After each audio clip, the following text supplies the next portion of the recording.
Kennedy institute of English grammar and spoken English Tenali ఈ నెల 18వ తారీఖు సాయంత్రం 5:30 గంటలకు లెవెల్ 1, లెవెల్ 2 కోర్సులు ప్రారంభించబడుచున్నవి.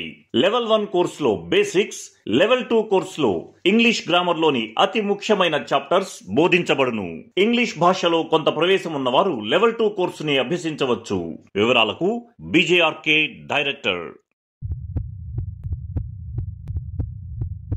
వి cardiac multi speciality hospital Kothapeta Tenali limited. ఖాళీ స్థలాలు, స్థిరాస్తి తనఖాపై సులభ వాయిదా పద్ధతిలో రుణ సౌకర్యం. బంగారు ఆభరణాల తనఖా మరియు బంగారు ఆభరణాల కొనుగోలుపై గ్రాముకు అత్యధికంగా రుణ మరియు ఓవర్ డ్రాఫ్ట్ సౌకర్యం. సులభ వాయిదాల్లో తిరిగి కట్టే సౌకర్యం.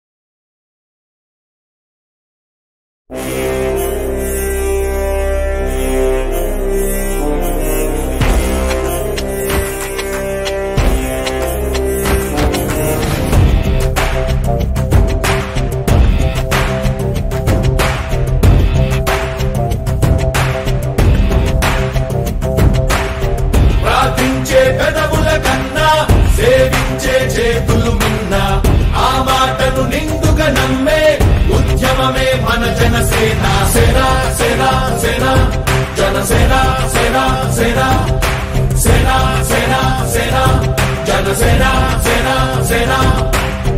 పాలించే పదవుల కన్నా సామాన్యుడి క్షేమం మిన్న ప్రజలందరి తరపున చెడును ప్రశ్నిస్తుంది జనసేన. సేనా సేనా సేనా జనసేన సేనా సేనా. ముందుగా ఈ ప్రాంతానికి రేపటి రోజున ఎన్నికలైన తర్వాత మీరందరూ కూడా ఆశీర్వదిస్తే మొట్టమొదటి కార్యక్రమం ఆ రోడ్డు నిర్మాణం పూర్తిగా శాశ్వతంగా చేసినట్టు అది పూర్తి చేద్దాం. రెండోది మీకు ఆ వంతెన నిర్మాణం కూడా ఖచ్చితంగా ఆ పని కూడా ప్రారంభించేటట్టు.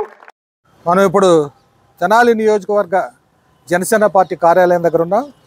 అయితే ఈ కార్యాలయంలో ఇప్పుడు జనసేన పిఎస్సి చైర్మన్ నాదెళ్ల మనోహర్ గారి ఆఫీసులో ఉన్నారు. ఇప్పుడు ఇక్కడి నుంచి బయలుదేరి మరి పార్టీలో చేరికలు కొన్ని ఉన్నాయి 23వ వార్డులో. ఇక్కడి నుంచి బయలుదేరి 23వ వార్డులో అంటే చంద్రబాబు నాయుడు కాలనీ, ఆర్ఆర్ నగర్ కాలనీకి మధ్యలో ఈ కార్యక్రమం ఉంది. ఈరోజు ఇక్కడి నుంచి బయలుదేరి పార్టీలో చేరేటువంటి వాళ్ళకి కండవాళ్ళు కప్పి వాళ్ళని ఆహ్వానించడం, అదేవిధంగా అనంతరం ప్రజలను ఉద్దేశించి ఆ ప్రాంత వాళ్ళని ఉద్దేశించి మరి ప్రసంగించడం ఉంటుంది. ఆ కార్యక్రమానికి మరి ఇక్కడి నుంచి కార్యకర్తలతో బయలుదేరుతున్నారు. మనం కూడా వెళ్ళాం.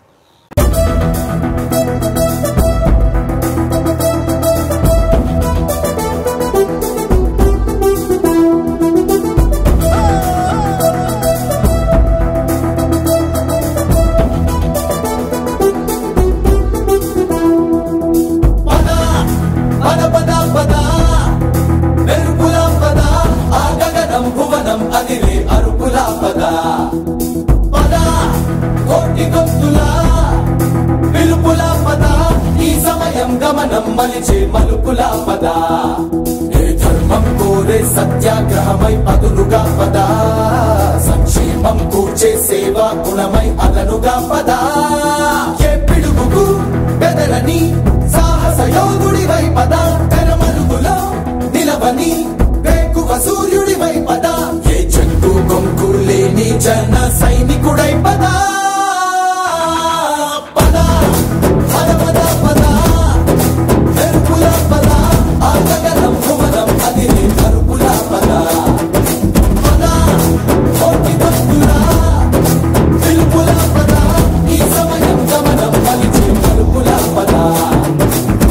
రాహువు పట్టిన పట్టొక సెకండ్ అఖండమైన లోక బాంధవుడు అసలే లేకుండా పోతాడా?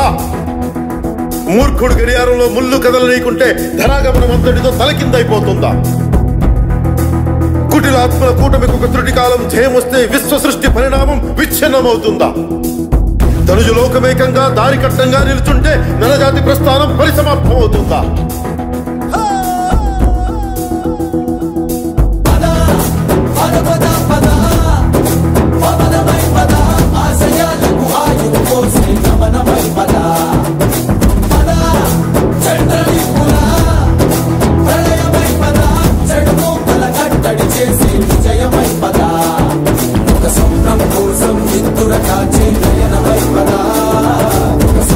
కోసం చేతులు చాచే హృదయమై పదా.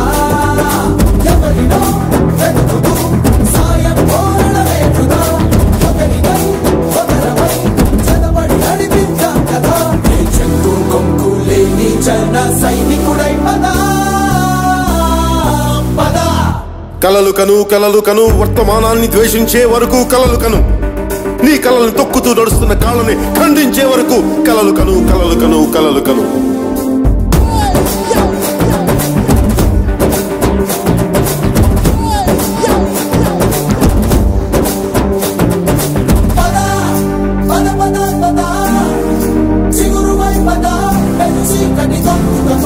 పొగరువై పదా పదా. నిదురలేచిన చిరుతవై పదా, తోడేళ్ల తోలును కొలిచే భవితవై పదా. మన పల్లె అంతో ఎంతో ఎంతో మార్పు జరగదా, మరి నువ్వు నేను కాదనుకుంటే తీరదే కదా.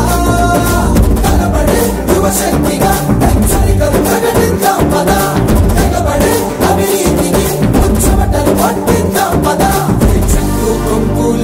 జన సైనికుడై పదా పదా. సూర్యుడి నుంచి సూర్యుడు 24 గంటల దూరం, మనిషి నుంచి మనిషికి 2 గుండెలే దూరం. అడుగు గ్రామం నుంచి సంగ్రామానికి ఎన్ని తుపాకుల దూరం అని. అడుగు గ్రామం నుంచి సంగ్రామానికి ఎన్ని తుపాకుల దూరం అని.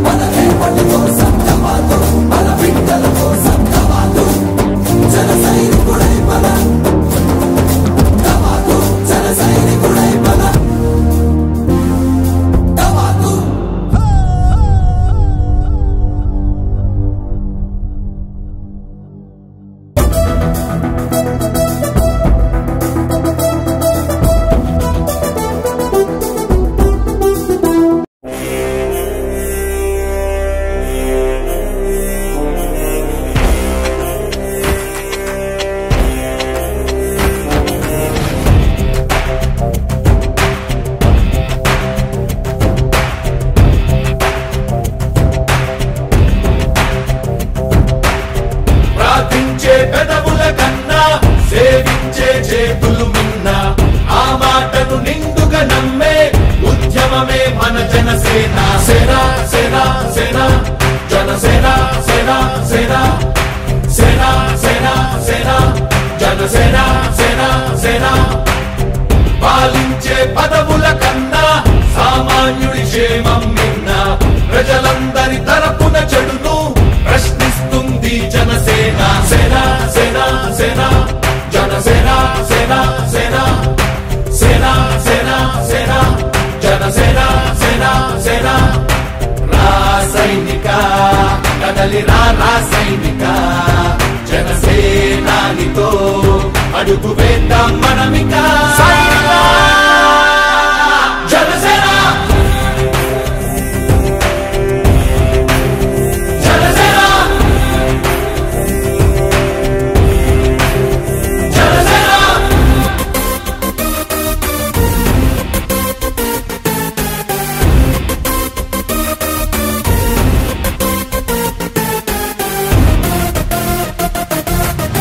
చెగువేరా కథం శేషేంద్రుడి పదం, నీ బలమై చలో సైనికుడా చలో.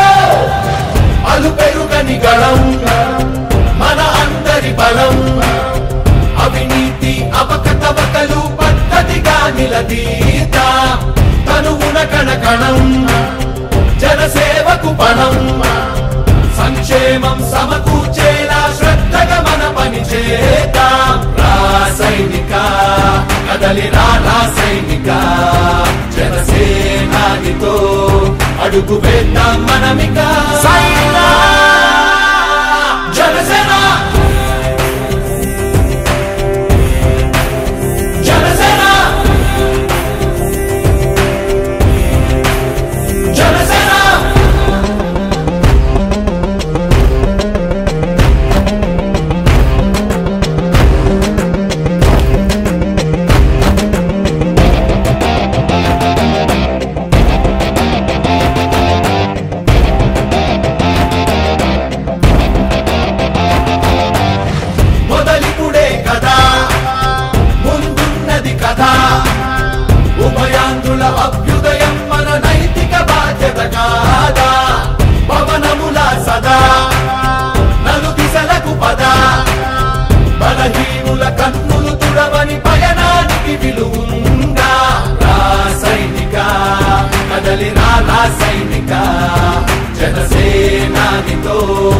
అడుగు వేద్దాం మనమిక సైనిక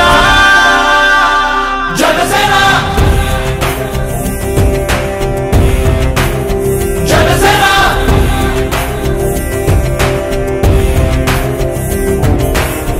పాలించే పదవుల కన్నా సామాన్యుడి క్షేమం నిన్న ప్రజలందరి తరపున చెడును ప్రశ్నిస్తుంది జనసేన సేన సేన సేన జనసేన సేన సేన సేన సేన సేన జనసేన సేన సేన రాసైనిక కదలి రాసైనిక జనసేనానితో అడుగు వేద్దాం మనమిక సైనిక జనసేన జనసేన జనసేన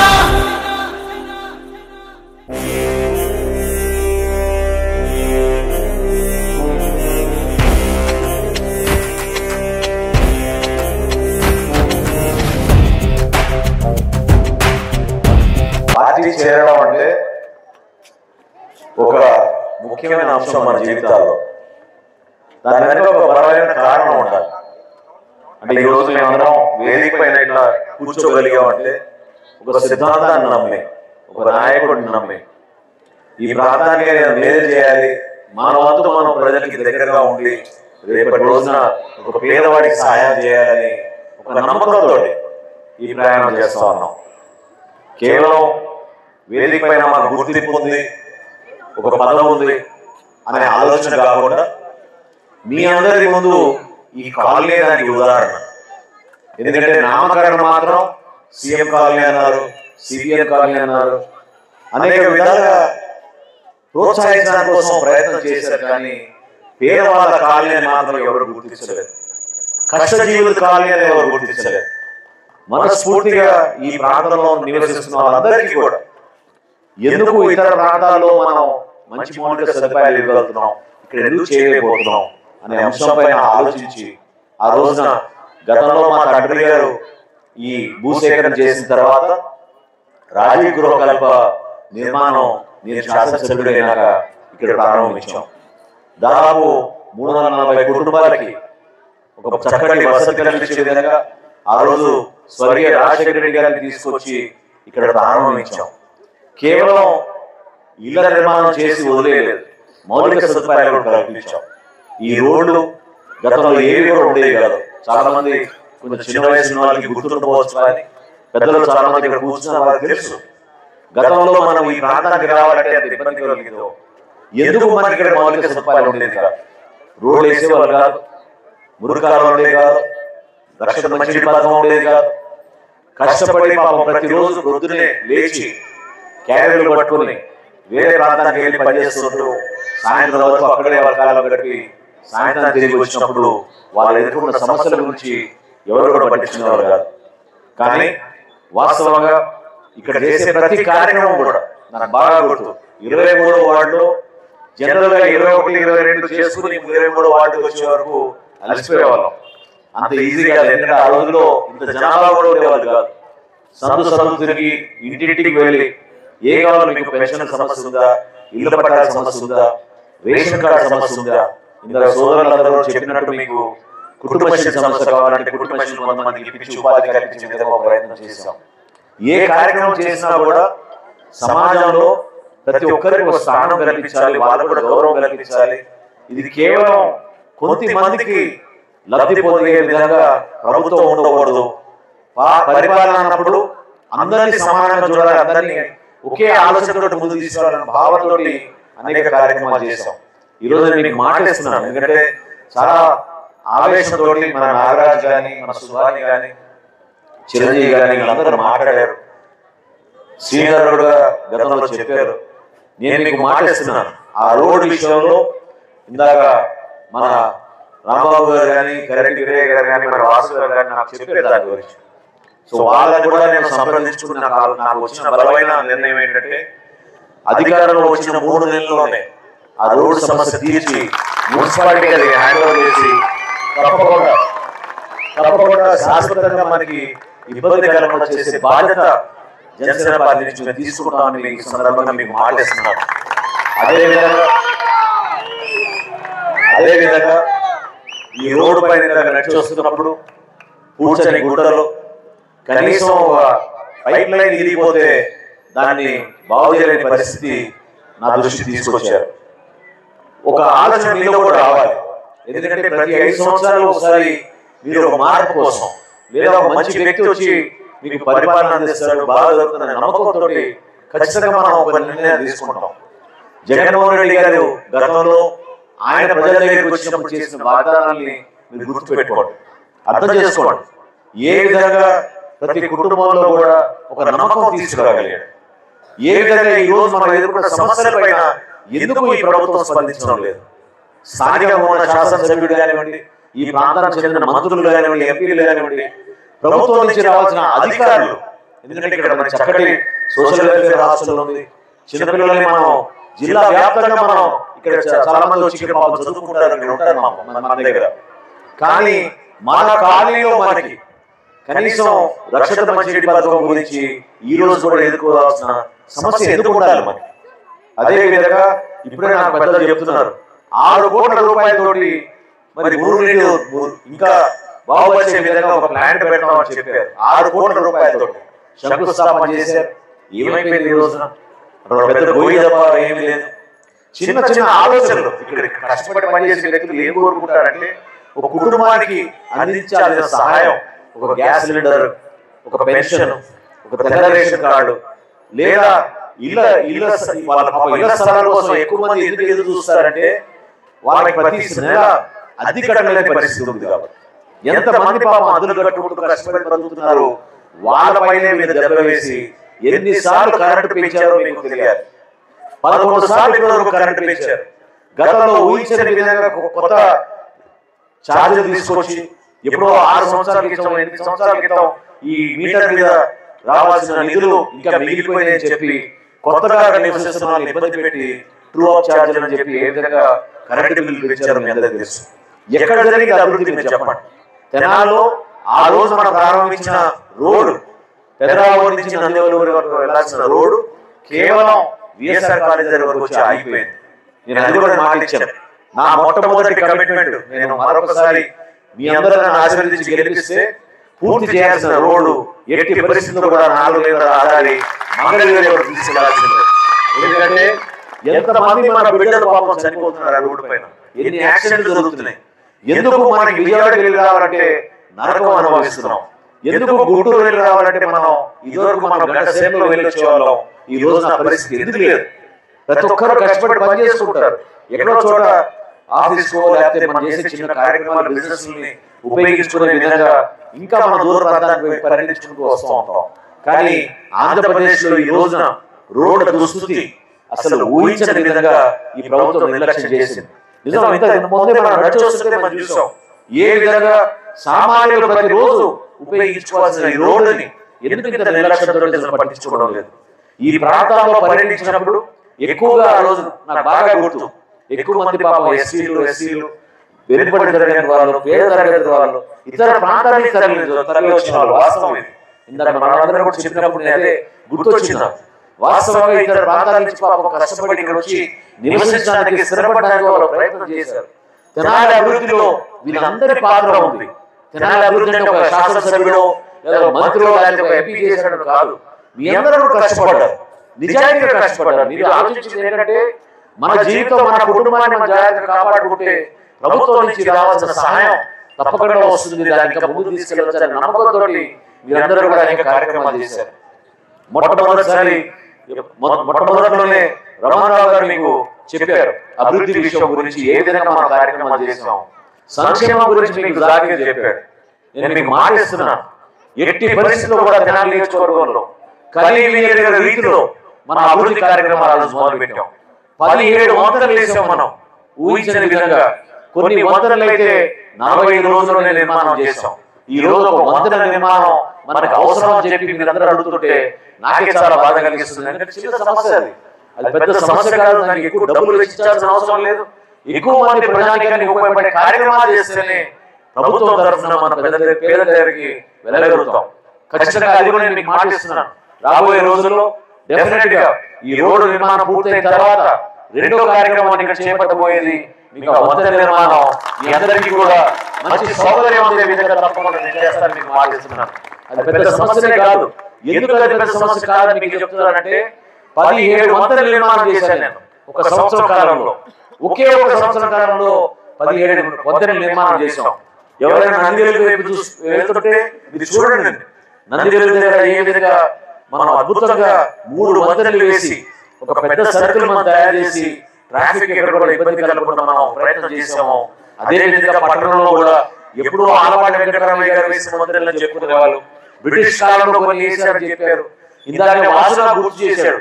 పినపాడు రైతుల కోసం ఆ రోజున కాలువలను చేసి వాళ్ళకి సాగునీరు అందేటట్టు ఆ రోజు కార్యక్రమాలు కూడా చేశాం. ఏ ప్రాంతాన్ని కూడా నిర్లక్ష్యం చేయం. ఎందుకంటే మనస్ఫూర్తిగా మీరందరూ కూడా కష్టపడతారు. మిమ్మల్ని ఆదుకోవాలి ప్రభుత్వం నుంచి. ఆ విధంగా మేము స్పందిస్తాం తప్ప ఏదో మూర్ఖంగా అవినీతి పాలన కోసం, డబ్బులు సంపాదించడం కోసం, పేదలను ఇబ్బంది పెట్టడం కోసం ఓటు అనే గొప్ప ఆస్తిని దయచేసి మీరు ఎవరు వదులుకోబాకండి. ఆలోచించండి. ఎందుకంటే ఇంకో 60 రోజుల్లోనే మనకి ఎన్నికలు వస్తున్నాయి.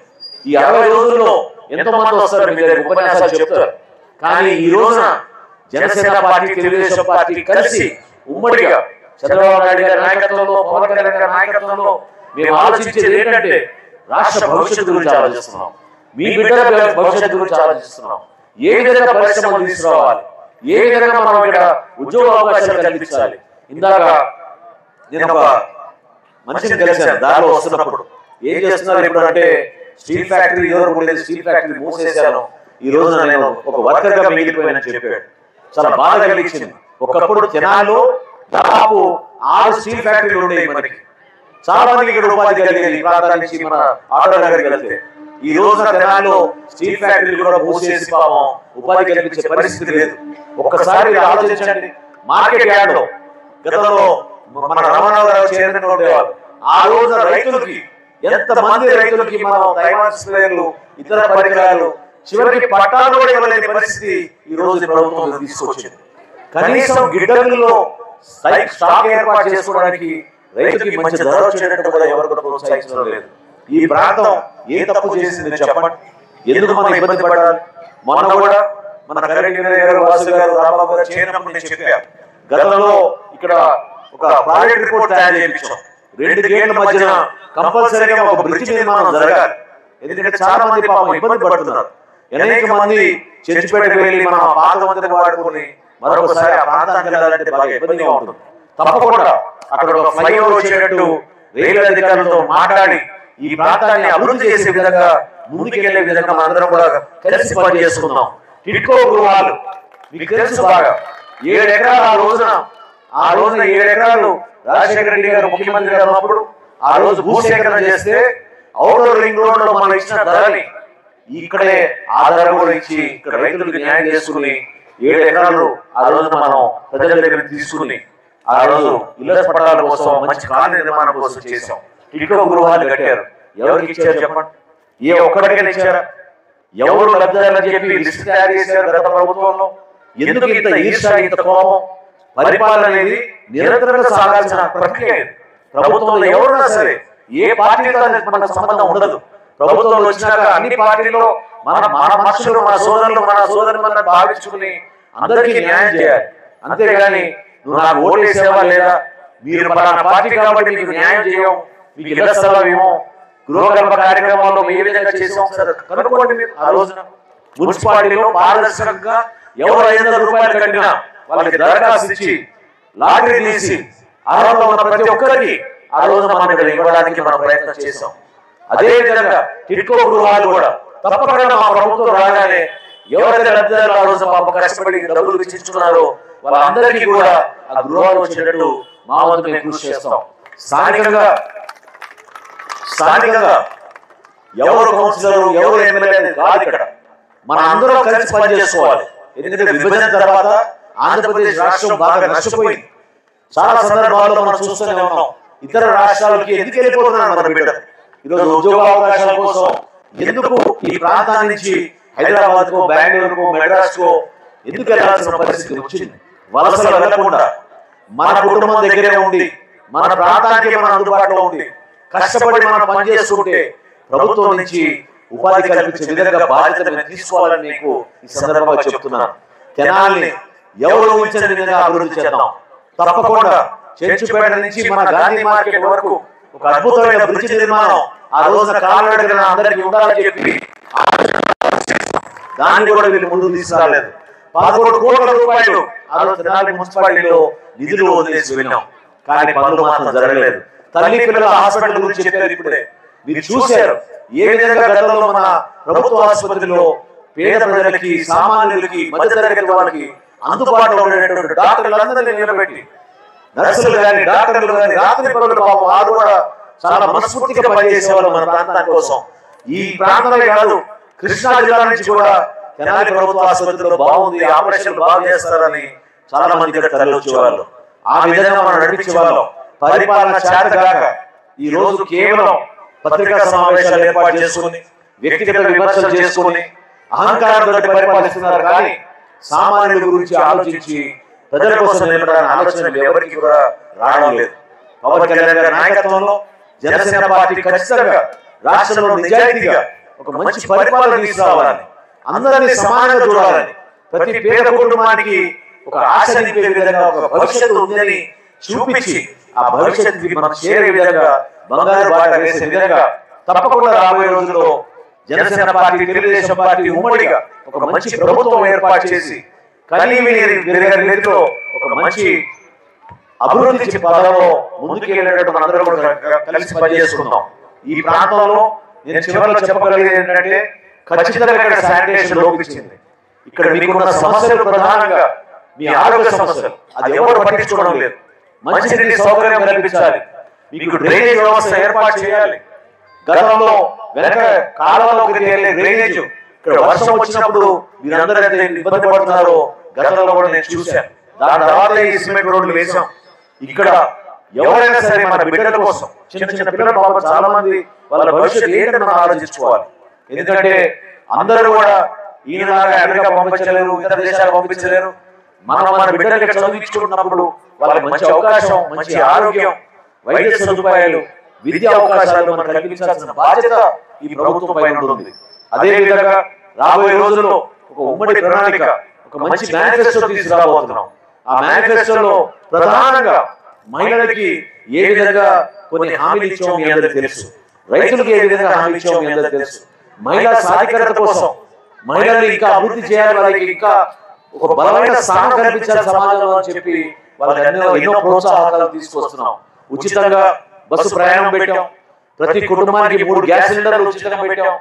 అదే విధంగా మేము మనం ప్రతిపాదించింది, ప్రతి కుటుంబానికి గతంలో ఇచ్చినట్టుగా నిత్యావసర ధరలు బాగా పెరిగిపోయాయి కాబట్టి ఆ సరుకులన్నీ కూడా ఇంటింటికి చేరే విధంగా నిత్యావసర సరుకులు, అది నూనె కానివ్వండి, పప్పులు కానివ్వండి, ఉప్పు కానివ్వండి, మన పంచదార కానివ్వండి, ఇవన్నీ కూడా ఒక ప్రతి కుటుంబానికి తెలంగాణ రేషన్ హోటల్లో ఉన్న ప్రతి కుటుంబానికి అది చేరే విధంగా ఒక ప్రయత్నం చేయబోతున్నాం. రాబోయే రోజుల్లో ఒక చక్కటి మేనిఫెస్టో తీసుకొస్తున్నాం.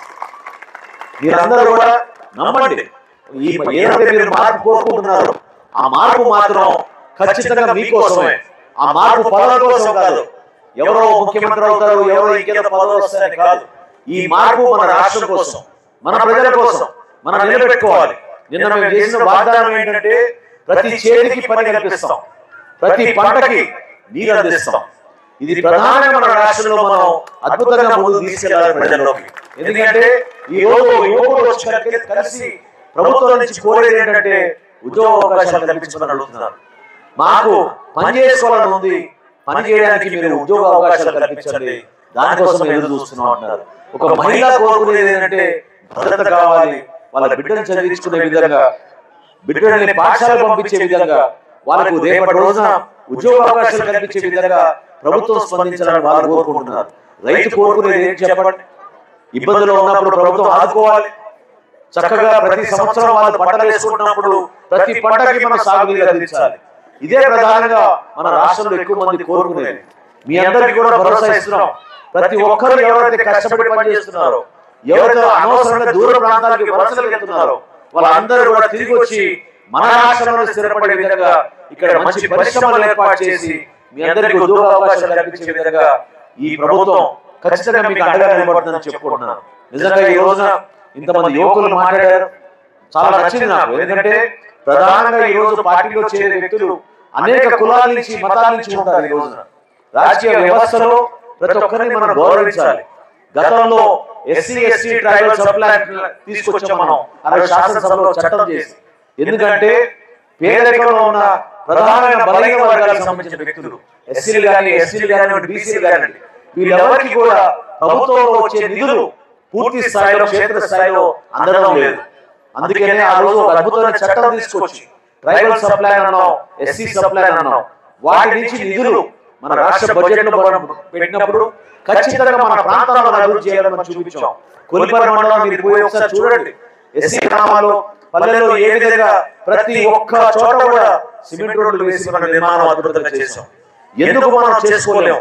నిజాయితీ ఉంటే, చిత్తశుద్ధి ఉంటే, మీకోసం పనిచేసే వ్యక్తులు ఉంటే 100% అద్భుతమైన సంక్షేమం చేయొచ్చు, అద్భుతమైన అభివృద్ధి కూడా చేయొచ్చు. అంతేగాని బటన్ నొక్కేసాం మా పని అయిపోయిందంటే నిజంగానే మీ పని అయిపోయింది. 5 సంవత్సరాలు ప్రజలందరూ కూడా ఎంతో ఓపిక చూశారు. ప్రతి సందర్భంలో కూడా బటన్ నొక్కాం చెప్పారు. కానీ ఎంతమంది కుటుంబాల్లో మార్పు వచ్చింది మీరే అర్థం చేసుకోవాలి. నిజాయితీగా పరిపాలించాలి, అందరికీ మేలు చేసే విధంగా, ఈ ప్రాంతాన్ని అభివృద్ధి చేసే విధంగా అందరం కూడా సమష్టిగా బాధ్యత తీసుకుంటాం. ప్రతి ఒక్కరిని కూడా ఇందాక శ్రీనివాస్ గారు కూడా చాలా చక్కగా చెప్పారు. నిజంగా మీ తరఫున మాట్లాడే వ్యక్తులు ఈ విధంగా నిలబడినప్పుడు మనం గుర్తించాలి. వాళ్ళందరినీ కూడా మల్లిక గారు కూడా మాట్లాడలేదు కానీ వాళ్ళ అబ్బాయి సుమాని చెప్పాడు. స్థానిక నాయకులు మాట్లాడినప్పుడు నేను ఎక్కువగా ఆనందించేది ఏంటంటే సమస్యలపైన అవగాహన మాకు వస్తుంది. సమస్యలపైన అవగాహన వచ్చినప్పుడు రేపటి రోజున నేను మీకు ఖచ్చితంగా హామీ ఇవ్వగలుగుతాను, మాట ఇవ్వగలుగుతాను. అందుకనే ముందుగా ఈ ప్రాంతానికి రేపటి రోజున ఎన్నికలైన తర్వాత మీరందరూ కూడా ఆశీర్వదిస్తే మొట్టమొదటి కార్యక్రమం ఆ రోడ్డు నిర్మాణం పూర్తిగా శాశ్వతంగా చేసినట్టు అది పూర్తి చేద్దాం. రెండోది మీకు ఆ వంతెన నిర్మాణం కూడా ఖచ్చితంగా ఆ పని కూడా ప్రారంభించేటట్టు, ఈ ప్రాంతానికి ఇంకా శానిటేషన్ విషయంలో, మురుగునీటి విషయంలో, త్రాగునీటి విషయంలో మీకు ఎక్కడ కూడా ఇబ్బంది కలగకుండా ప్రతి కుటుంబానికి మెరుగైన వైద్య సేవలు అందించే విధంగా తప్పకుండా మేము మీ వెంట ఉంటామని ఈ రోజు పార్టీలో చేరడానికి వచ్చిన ప్రతి ఒక్కరికి నేను ఎంతో మనస్ఫూర్తిగా ఆహ్వానిస్తున్నాను. జనసేన పార్టీ విలువలతో కూడిన రాజకీయ వ్యవస్థ. మేము ఎప్పుడు కూడా దిగజారి ఎవరికి ఇబ్బంది కలిగే విధంగా ఎప్పుడు కూడా వ్యవహరించాం. కేవలం మన రాష్ట్ర ప్రజల కోసం, రాష్ట్ర అభివృద్ధి కోసం, మన దేశం కోసం పవన్ కళ్యాణ్ గారి నాయకత్వంలో జనసేన పార్టీ విలువలతో కూడిన రాజకీయాలు చేస్తుంది. దాంట్లో మీరు భాగస్వాములు అవుతున్నందుకు మిమ్మల్ని అందరినీ కూడా మనస్ఫూర్తిగా ఈ రోజున ఆహ్వానిస్తూ చక్కటి అవకాశం కల్పించారు. పేరున ప్రతి ఒక్కరికి మరొకసారి నేను ధన్యవాదాలు తెలుపుకుంటున్నాను. నేను మాటిస్తున్నాను మీకు, మీరందరూ కూడా నిజాయితీగా 870 ఓట్లు గతంలో మీరు నమ్మి వేశారు. ఈసారి ఓట్లు ఎన్ని వస్తాయని కాదు, మీరు ఒక మంచి అభ్యర్థిని, నాలాంటి వ్యక్తిని మీరు గెలిపించుకుంటే 100% అభివృద్ధి చేసి సంక్షేమం చూపించి మీకు ఇంకా మన తెలంగాణ ముందు తీసుకెళ్తామని ఈ సందర్భంగా తెలుపుకుంటూ రాబోయే రోజుల్లో జనసేన పార్టీ, తెలుగుదేశం పార్టీ కలిసి ఉమ్మడి పోరాటం ఈ రాష్ట్రం కోసం మంచి ప్రణాళిక ప్రభుత్వం తీసుకొస్తాం. మీరందరూ కూడా ఆశీర్వదిస్తారని ఈ సందర్భంగా కోరుకుంటూ సెలవు తీసుకుంటున్నాను. జై జనసేన, జై జనసేన, జై హింద్.